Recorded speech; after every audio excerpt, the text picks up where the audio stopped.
ये आपके ऊपर है। दूसरा बाल अवस्था, ये वो वाली अवस्था होगी।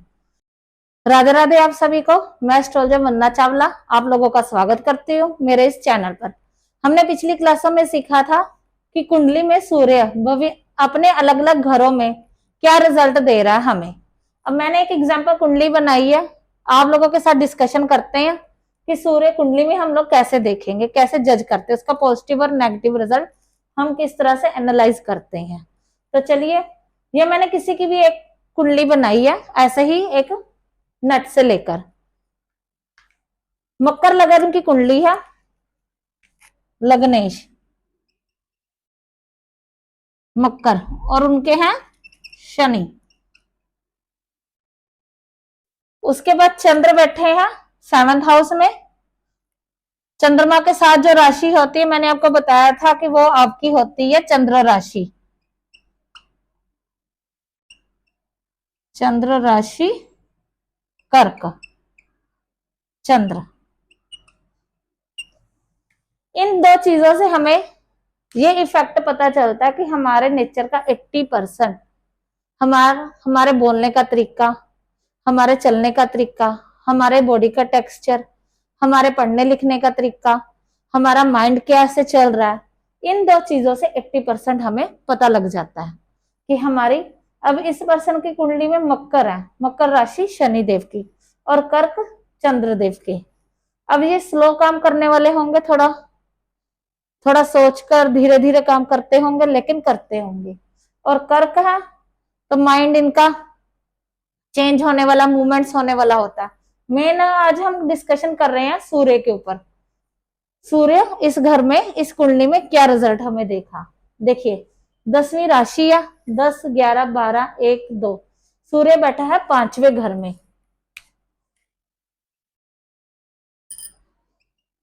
5th हाउस सूर्य।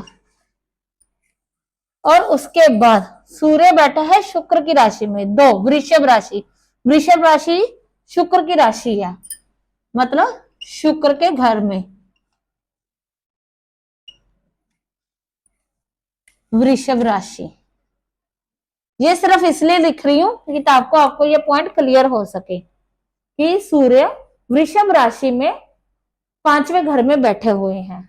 अब सूर्य की खुद राशि जो है, सूर्य खुद की जो राशि है सिंह, वो कहां पर है? 6th, 7th, 8th, 8वें घर में, 8th हाउस सिंह राशि। अब हम क्या बोलेंगे इस चीज को?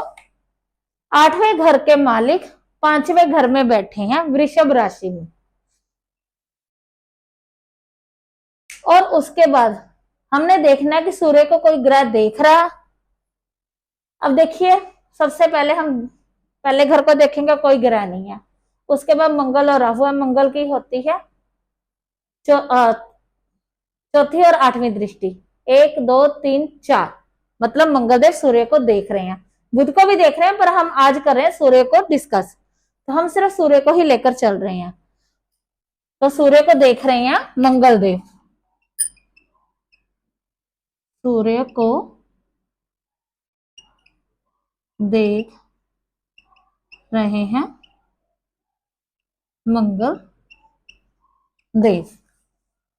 राहु की होती है 5वीं, 7वीं, 9वीं, 1, 2, 3, 4, तो राहु की दृष्टि नहीं पड़ रही। गुरु की होती है 5वीं, 7वीं, 9वीं, तो वो भी इनकी दृष्टि नहीं पड़ रही है। उसके बाद शुक्र की तो होती ही 7वीं है, वो भी कोई मतलब नहीं है। चंद्रदेव की भी 7वीं होती है, वो भी नहीं जा रही। केतु की है 7वीं दृष्टि, या 5वीं, 7वीं, 9वीं, 1, 2, 3, 4, 5, 6, 7, 8, 9, तो केतु देव की भी दृष्टि नहीं जा रही सूर्य देव पर। उसके बाद आगे शनि की है तीसरी, 7वीं और 10वीं, 1, 2, 3 नहीं जा रही, 4, 5, 6 नहीं जा रही, 7, 8, 9, 10। तो इस कुंडली में सिर्फ सूर्य देव पर देख रहे हैं मंगल देव। अब ये देखिए हम अब कैसे जज करेंगे। सूर्य देव बैठे हैं 5वें घर में, लेकिन उनके पास वो मालिक है 5वें घर की, और वहां बैठे हैं केतु देव। केतु देव को हमने छोड़ दिया। अब इसको कैसे हम जज करेंगे, ये देखिए। अब ये जिस इंसान की भी कुंडली होगी ना, सूर्यदेव बैठे हैं वृषभ राशि में। जब जब सूर्य की दशा, महादशा, अंतरदशा आएगी या नॉर्मल भी बात करें तो ये पर्सन जो भी होगा ना अपनी पढ़ाई में नॉर्मल होगा, study normal,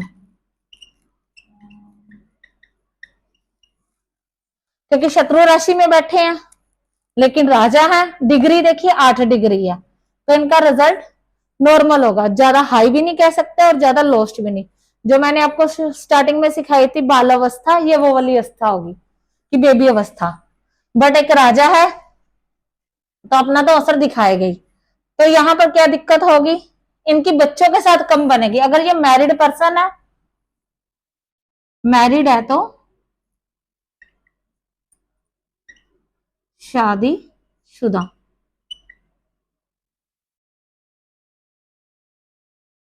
sorry sorry sorry, ये लव मैरिज का कह दिया मैंने। ये उनका घर है जिनके लव में है।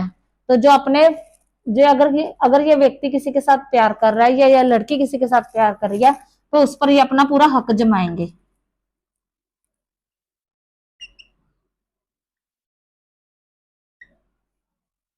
दूसरा, इनका खेल कूद वाली जगह में ध्यान कम होगा, स्पोर्ट्स में। तीसरा, इनका दिमाग चल रहा होगा शेयर मार्केट में, लेकिन ये शेयर मार्केट में ज्यादा सक्सेस नहीं होंगे।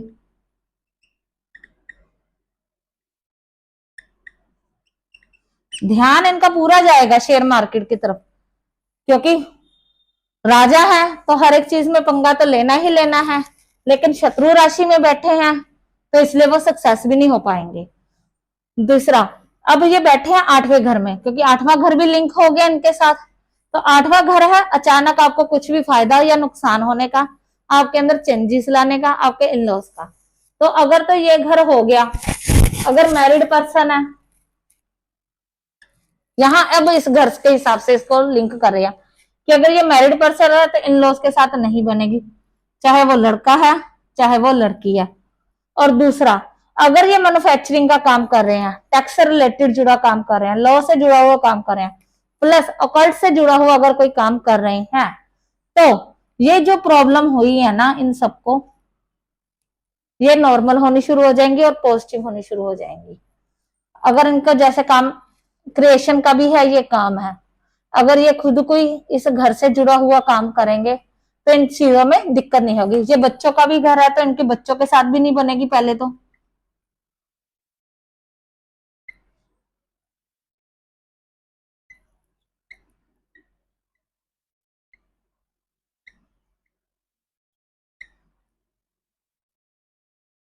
लेकिन अगर जैसे ये अगर स्टडी का भी घर है, खुद ना पढ़कर किसी को पढ़ा रहे हैं, या यहाँ मैन्युफैक्चरिंग का कोई काम कर रहे हैं, अकल्ट से जुड़ा हुआ कोई काम कर रहे हैं, टैक्स से जुड़ा हुआ कोई काम कर रहे हैं, तो ये घर भी सही हो जाएगा। और सूर्य इस घर का मालिक है यहाँ पर, तो ये भी घर सही हो जाएगा। ये दो चीजें इफेक्ट कर जाएंगी। इनको क्या सलाह दी जाएगी कि आप टीचिंग कर सकते हो, लेकिन हाई स्केल की, हाई पोस्ट पर। वो चाहे आप टीचिंग फ्री की कर लो या आप पेड की कर लो, ये आपके ऊपर है। दूसरा, आप स्पोर्ट्स का काम कर सकते हो, लेकिन बच्चों से जुड़ा हुआ बनाने का, मैन्युफैक्चरिंग,